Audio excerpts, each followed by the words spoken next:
नमस्कार भैया बहन, सुगम संस्कृत पाठशाला में आप लोगों का स्वागत है। इससे पहले वाले वीडियो में मैंने बताया था संधि, और संधि में दीर्घ संधि का पहले मैं विश्लेषण किया था, समझाया था अच्छी तरह से। उसके बाद गुण संधि भी समझा दिया था। आज मैं यण संधि अच्छे ढंग से बताने जा रहा हूँ, पार्ट 3। इससे पहले वाले वीडियो में मैंने part 1, part 2, part by part समझाया था, और अभी मैं यण संधि आप लोग को बताने जा रहा हूँ। ध्यानपूर्वक इसको सुनना है, समझना है, इसको गैस करना है और समझना है ध्यानपूर्वक। तो यहाँ पे सबसे पहले संधि प्रकरण, संस्कृत व्याकरण पढ़ रहे हैं तो संधि प्रकरण में मैंने ये आज यण संधि पे चर्चा करेंगे। आज मैंने यण संधि पे चर्चा करेंगे। आज देखना है सबसे पहले यण संधि किसे कहते हैं। तो यण संधि का परिभाषा सबसे पहले जानना होगा, जो यण संधि कहते किसे हैं। कहा गया है कि यदि ई उ री और री के बाद ई उ री ली के बाद अपने में से कोई भिन्न स्वर हो तो ई का य, उ का व, री का र और ली का ल हलंत हो जाता है।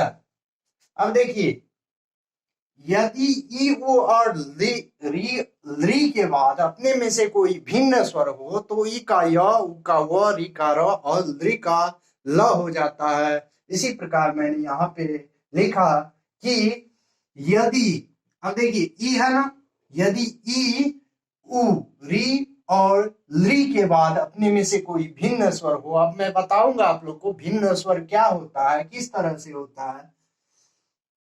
तो ई का य हो जाता है, ई का क्या होगा, य हो जाता है।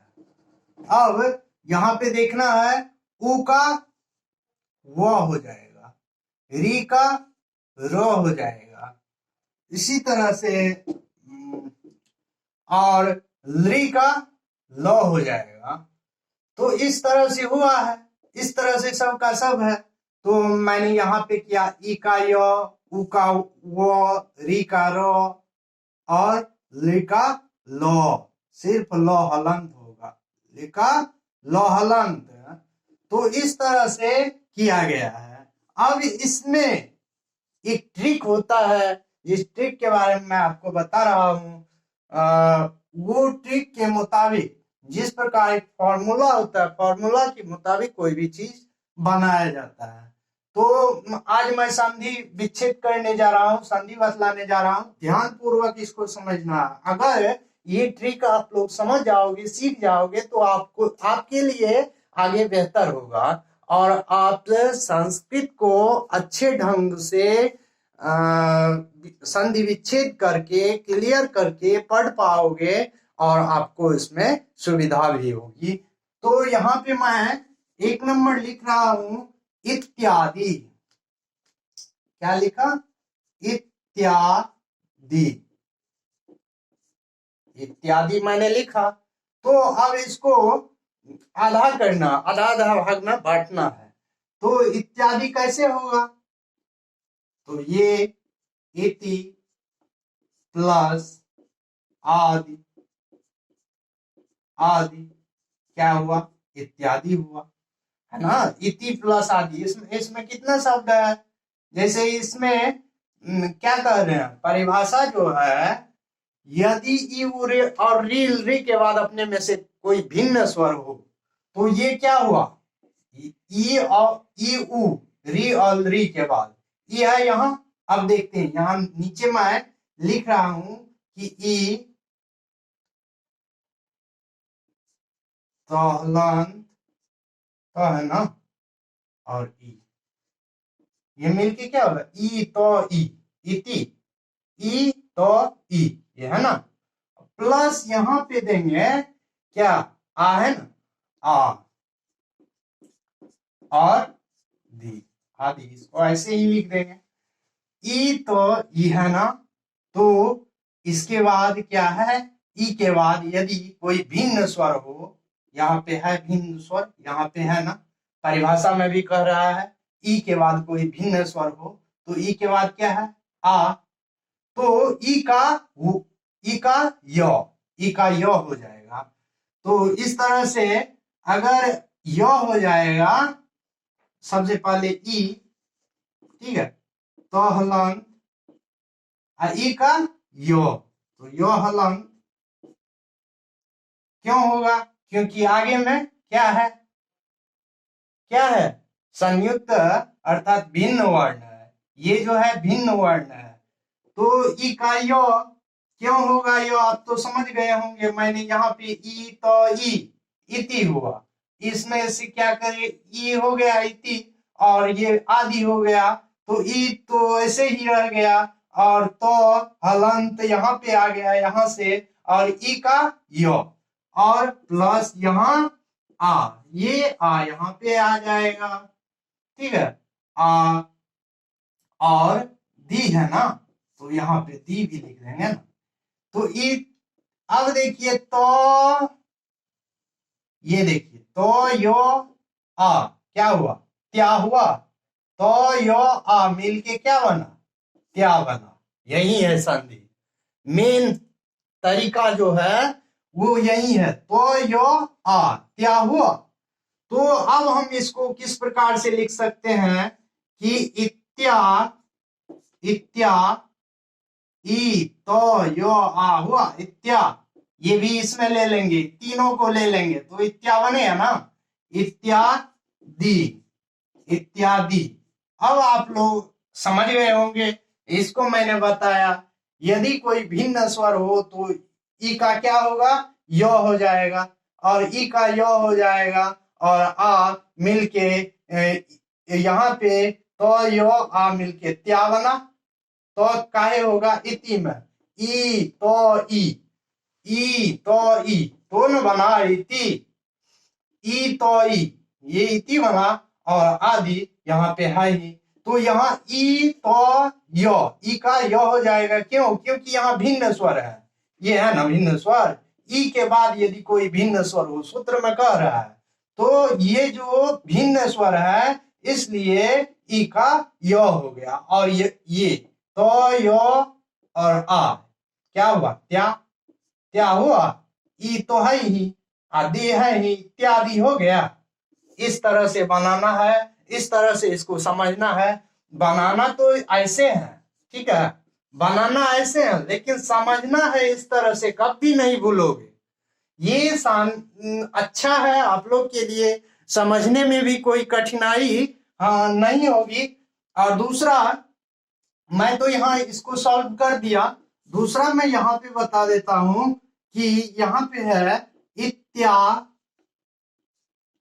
इत्याकर्ण्य, इत्याकर्ण्य है ना, इत्याकर्ण्य, इसको किस प्रकार से बनाएंगे, तो यहाँ पे सबसे पहले कितना सिंपल है, कितना आसान तरीका से समझाया गया है, कहा गया है इत्याकर्ण्य, इसको पहले आधा करेंगे, आधा आधा कर लेंगे, इति, इति प्लस आ कर्ण्य, ठीक है, ये इसका आधा हो गया, मतलब ये इसको हम संधि विच्छेद कर दिए, इत्याकर्ण का इत्याकर्ण संधि, इसको हम पूरा अच्छी तरह से इसको हम संधि विच्छेद कर दिया, अलग अलग कर दिए। अब इत्याकर्ण, इति है ना, इति प्लस आकर्ण इत्याकर्ण, तो यहाँ पे मैं जो बताने वाला हूं ई, ठीक है, तो हलंत, तो हलंत और ई हुआ ना, तो ई जब हुआ प्लस आ, कर्ण भी ले सकते हैं, कर्ण, ई तो आकर्ण इत्याकर्ण, ई तो ई प्लस आकर्ण, तो यहाँ ई तो इति बना ना, ई तो ई बराबर नहीं होगा, और आकर्ण्य तो है ही यहाँ पे नीचे में, तो इसके आगे क्या है आप देख रहे हैं, सूत्र में कह रहा है कि यदि ई री और री के बाद अपने में से कोई भिन्न स्वर हो तो ई का यो, ई का यो, उ का वो, री का रो, रे का लो हो जाता है। तो हमको अभी ये देखना है ना, काहे की ई है ना, तो यहाँ नीचे हम इसको इस प्रकार से लिख सकते हैं, ई तो हलंत और ई का यो हो जाएगा, क्यों, क्योंकि उसके बाद भिन्न स्वर है, तो यो प्लस आ आकर्ण्य, इस प्रकार से इसको हम लिख सकते हैं। तो यहाँ आप देखना ये है कि तो तीनों को ले लिए, ठीक है, तो यो आ त्या हुआ, तो इत्या कर्ण हुआ, ये त्या हो गया, इस प्रकार से इसको हम त्या लिख सकते हैं। तो ई तो है ही यहाँ पे, त्या कर्ण्य, इत्याकर्ण्य पूरा हो गया, तो यो और आ मिलके त्या बना। यहाँ पे कहा गया है कि ई का यो इसलिए होगा, ई का यो हलंत इसलिए होगा कि कह रहे हैं सूत्र में जो ई का यो हो जाता है, क्यों, क्योंकि ये कौन सा स्वर है, भिन्न स्वर है। आप देख रहे हैं भिन्न स्वर के बारे में चर्चा किया गया, भिन्न स्वर है तो ई के बाद अगर भिन्न स्वर हो तो ई का य हो जाता है, इसलिए मैंने यहाँ पे य किया।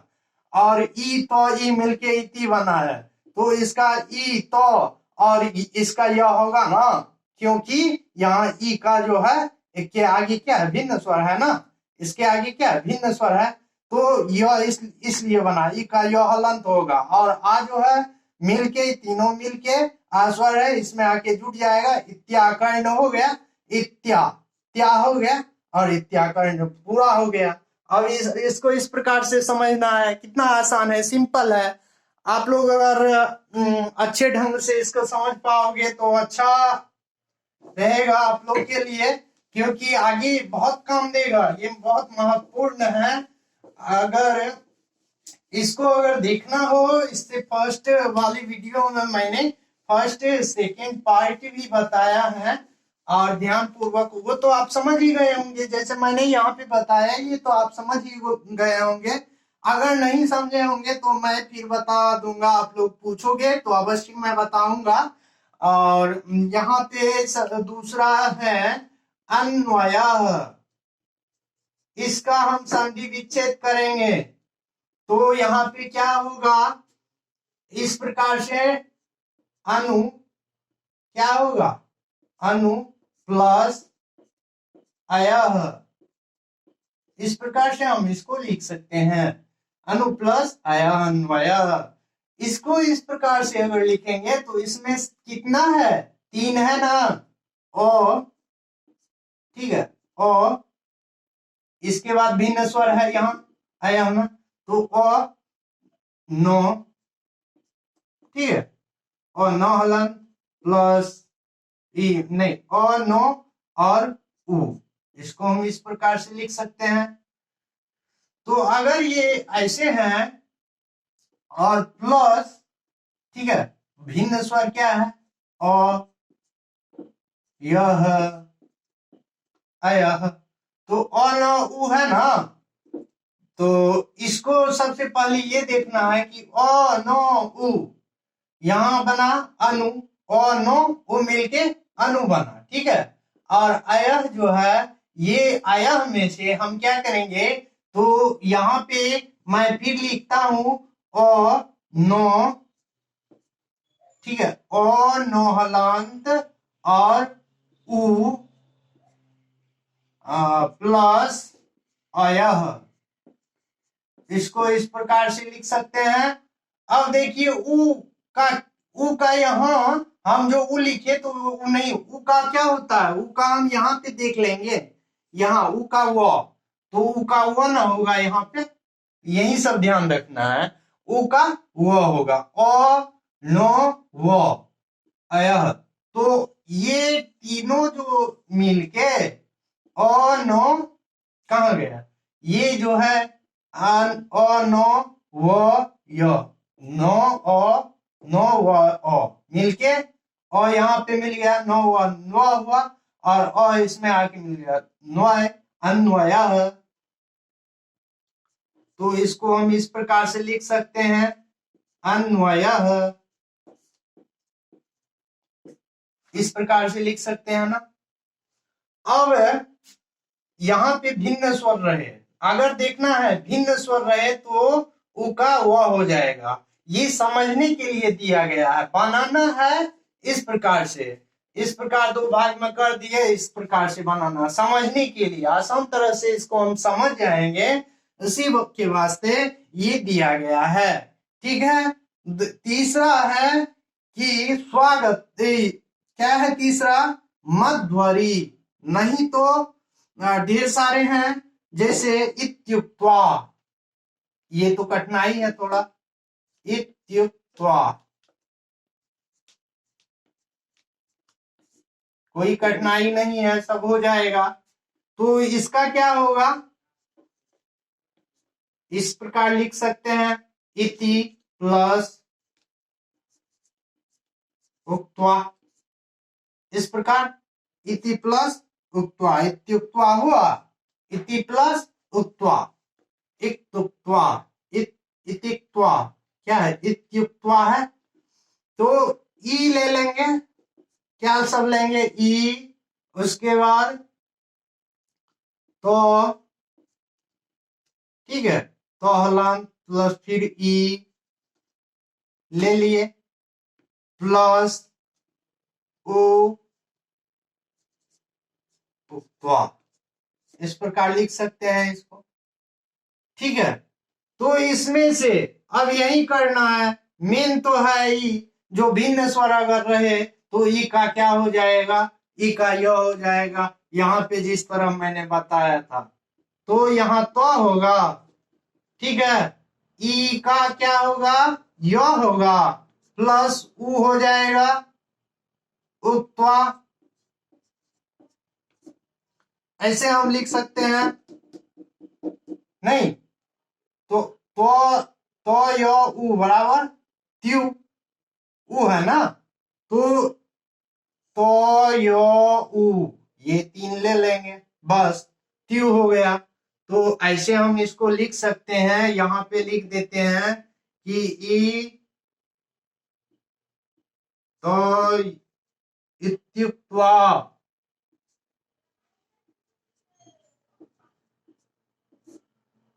इत्युक्त्वा, इस तरह से हम लिख सकते हैं, समझ गए होंगे।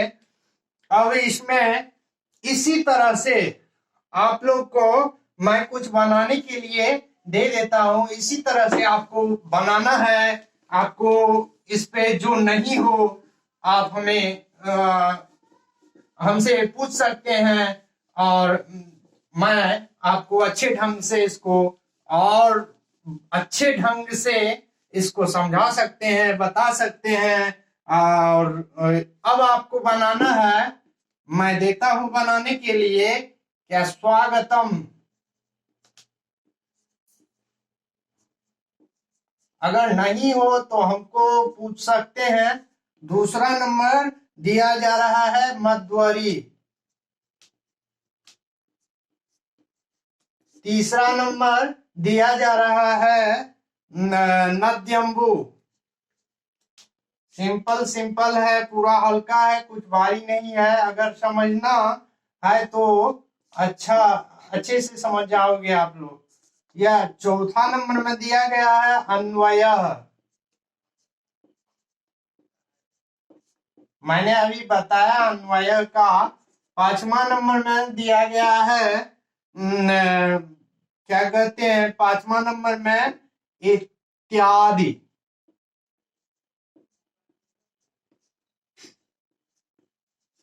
इस प्रकार से हम 5 बनाने के लिए आप लोग को दिए हैं। अगर बन जाए तो ठीक है, नहीं बने तो फिर मैं अगले वीडियो में आप लोग के लिए फिर लेके आऊंगा और फिर बताऊंगा, अच्छे ढंग से समझाऊंगा। अभी मैं यण संधि बता दिया, और इसके बाद और भी संधि है, इसमें पांचों को ठीक से बताना है। वृद्धि संधि, अयादि संधि, ये सभी संधि को बताना है। स्वर संधि, व्यंजन संधि और विसर्ग संधि को भी अच्छे ढंग से समझाना है। आप लोग इस चैनल को जरूर सब्सक्राइब कीजिए, लाइक कीजिए, और मैं ऐसे ही आप लोग के लिए वीडियो बनाता रहूंगा। और आप लोग अगर इसको अच्छे ढंग से देखेंगे, समझेंगे, तो हमें लगता है कि आप लोग का अच्छा ही होगा और संस्कृत में अच्छे ढंग से समझ पाओगे। व्याकरण, देखिए संस्कृत विषय सभी समझा देंगे आसान तरह से। संस्कृत बुक पढ़ के सभी समझा देते हैं, लेकिन वही व्याकरण में बहुत कठिनाई होती है, और संस्कृत का मूल जड़ व्याकरण ही है। तो व्याकरण को सबसे पहले समझना चाहिए, उसके बाद हमें लगता है कि संस्कृत बहुत आसान हो जाएगा। धन्यवाद।